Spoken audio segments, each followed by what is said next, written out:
Bonjour et bienvenue sur Zen et Yogi, tout un état d'esprit, le podcast qui vous veut du bien.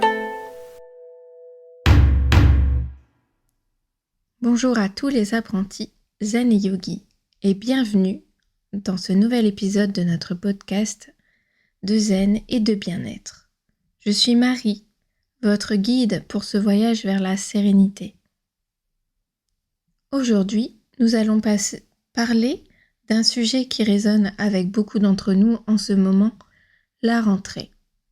Comment aborder cette période de l'année avec douceur, sans pression ni stress, et en mettant notre énergie au niveau adéquat pour bien commencer la journée. Restez avec nous pour découvrir les conseils précieux pour une rentrée zen.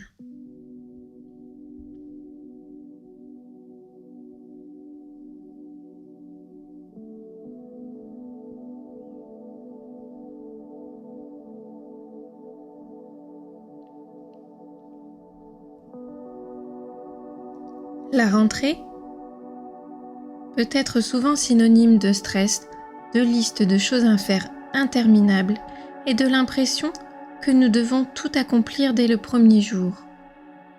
Mais si nous nous recentrons sur nous-mêmes, en tant qu'apprentis yogi, nous savons que la vie est un voyage et non une course. Il est essentiel de nous accorder la douceur et la patience que nous méritons. Alors, comment pouvons-nous aborder la rentrée avec cette philosophie zen ? Tout d'abord, rappelons-nous qu'il est important de mettre notre énergie au niveau adéquat tout au long de la journée. Cela signifie ne pas nous épuiser dès le matin, mais plutôt prendre le temps de nous éveiller en douceur. Une excellente façon de le faire est d'adopter une routine matinale qui vous convient.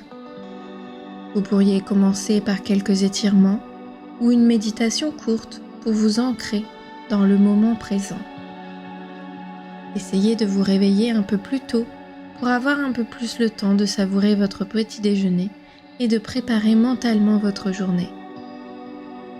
C'est une façon de commencer votre journée en douceur.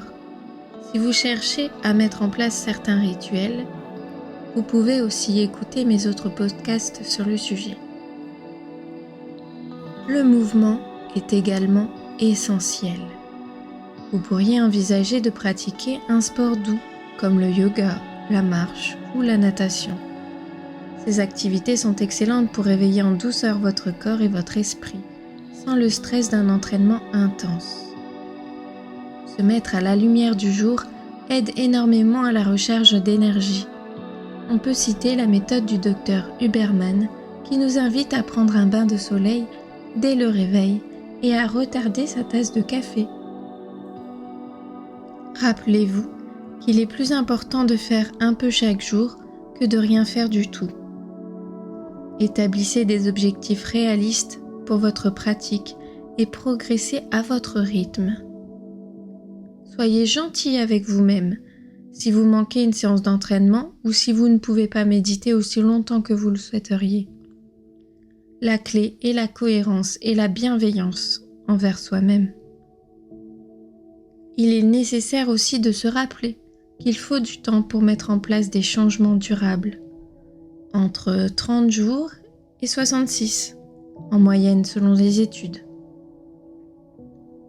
Ensuite, concentrez-vous sur la gestion de votre énergie tout au long de la journée.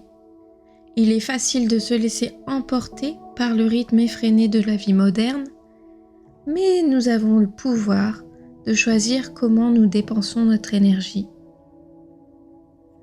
Pensez à boire régulièrement de l'eau, prenez des pauses régulières pour respirer profondément et vous recentrer. Essayez d'allonger votre souffle. Prendre ne serait-ce que 5 minutes pour avoir une respiration longue et lente, afin de vous calmer, de vous apaiser. Enfin, n'oublions pas qu'il ne faut pas partir en croisade du changement parce que c'est la rentrée. C'est pas forcément le moment pour se fixer des objectifs irréalisables ou de se culpabiliser si tout ne se passe pas comme prévu. Acceptez que la vie est pleine d'imprévus et que c'est ok de s'adapter au fur et à mesure. En conclusion, la rentrée peut être une période de renouveau et de croissance personnelle si nous abordons les choses avec douceur et bienveillance, toujours envers nous.